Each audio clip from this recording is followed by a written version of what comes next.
नमस्कार दोस्तों, जय श्री कृष्णा, राधे राधे। मैं मोमिता स्वागत करती हूँ आप सबको मेरी यूट्यूब चैनल अर्जित मोमिता में।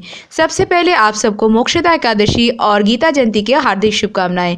आज मैं आप सबके साथ मोक्षदा एकादशी का तारीख, शुभ मुहूर्त, महत्व और साथ ही में मार्गशीर्ष मास अर्थात अगहन मास के 24वें अध्याय की कथा शेयर करूंगी। तो ये जानने के लिए मेरे साथ अंत तक जरूर बने रहेगा। तो चलिए शुरू करते हैं। ओम नमो भगवते वासुदेवाय नमः। मार्गशीर्ष माह के शुक्ल पक्ष की आने वाली इस एकादशी को मोक्षदा एकादशी कहा जाता है। इस दिन गीता जयंती भी मनाई जाती है। साल 2022 में 3 दिसंबर शनिवार अर्थात आज के दिन मोक्षदा एकादशी तिथि शुरू हो रही है सुबह 5:39 से और खत्म हो रही है 4 दिसंबर सुबह 5:34 पे। और इस दिन भगवान श्री कृष्ण ने महाभारत के युद्ध के प्रारंभ होने के पूर्व मोहित हुए अर्जुन को श्रीमद् भागवत का गीता का पाठ किया था और उपदेश दिया था। इसीलिए इस दिन गीता जयंती मनाई जाती है। और इस दिन भगवान विष्णु की पूजा करने से, व्रत रखने से और व्रत कथा पढ़ने से मोक्ष की प्राप्ति होती है। मोक्ष को प्राप्त करने के लिए ये व्रत सभी व्रतों में से श्रेष्ठ माना जाता है। इस व्रत को करने से अनंत गुना फल मिलता है। इसीलिए इस व्रत को पूरी विधि विधान से करना चाहिए। आइए आज बात करते हैं मार्गशीर्ष मास अर्थात अगहन मास की 24वें अध्याय की कथा के बारे में। एक गांव में एक किसान अपने परिवार के साथ रहता था और उसका सारा परिवार एक संत महात्मा जी का सेवा किया करते थे।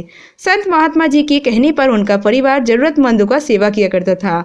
उनके परिवार के सभी लोग बड़े प्रेम से रहते थे, लेकिन उनका एक बेटा जो दोनों पैर से अपाहिज था, उन्हें सेवा करते करते वर्षों बीत गया और उनके परिवार कभी कभी ये सोचता था कि सब इतने प्रेम भाव से संत महात्मा जी की सेवा करते हैं, जरूरतमंदों की सेवा करते हैं, फिर भी हमारे परिवार में एक बेटा अपाहिज है, हमारे साथ ऐसा क्यों हुआ।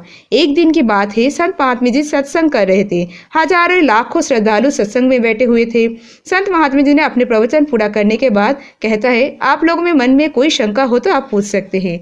हजारों लाखों श्रद्धालु के बीच में से उस अपाहिज पुत्र के पिता ने संत महात्मा जी से सवाल किया, हे महात्मन, हम सब निस्वार्थ भाव से जरूरतमंदों की सेवा करते हैं। हमारा पूरा परिवार अहिंसा के मार्ग पर चलता है। किसी का बुरा करना तो दूर की बात है, किसी के बारे में बुरा सोचता भी नहीं। फिर ऐसा क्या गुनाह किया हमने कि हमारे बच्चा अपाहिज पैदा हुआ। संत जी ने उस किसान की दुविधा को दूर करते हुए कहा, सुनो, ये जो बच्चा है, यह जो दोनों टांगों से बेकार है, पिछले जन्म में एक किसान का बेटा था। रोज खेत में अपने पिता को दोपहर में भोजन देने जाता था। एक दिन उसके माँ ने दोपहर में उसे खाना लगाकर कहा, बेटा खाना खा लो और पिताजी को भी खाना देकर आओ। इतना कहकर उसके लिए खाना लगाकर काम करने चली गई। अब वह खाना खाने बैठा ही था, उतने में बाहर से उसके दोस्त ने आवाज लगाई। वह खाना छोड़कर ही अपने दोस्त से बातें करने चले गए। घर में एक कुत्ता घुस आया। उसने उस थाली में मुंह डाल दिया और रोटी खाने लगा। अब वह लड़का जैसे ही घर में वापस आया और कुत्ते के थाली में मुंह डालते हुआ देखकर पास ही में एक लोहे का बड़ा डंडा पड़ा हुआ था। उसने यह भी नहीं सोचा कि अब खाना तो झूठा हो ही चुका है।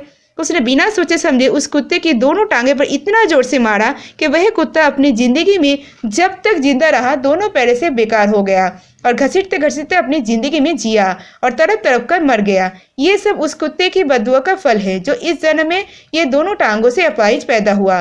संत महात्मा जी ने कहा, पुत्र, इस संसार में इंसान को अपना कर्मों का फल भुगतना ही पड़ता है। इस जन्म में अगर किसी के लिए बुरा करोगे तो अगले जन्म में आपके लिए भी बुरा होगा। हम अपने कर्म फल से नहीं बच सकते। आप जहाँ भी जाते हैं, जो कुछ भी करते हैं, आपका कर्म आपको देख रहे होते हैं। किसी भी दिन आपको आपके कर्मों का फल पृथ्वी पे ही वहन करना होता है। इसीलिए उचित यही है कि हर समय हम सही कर्म करें।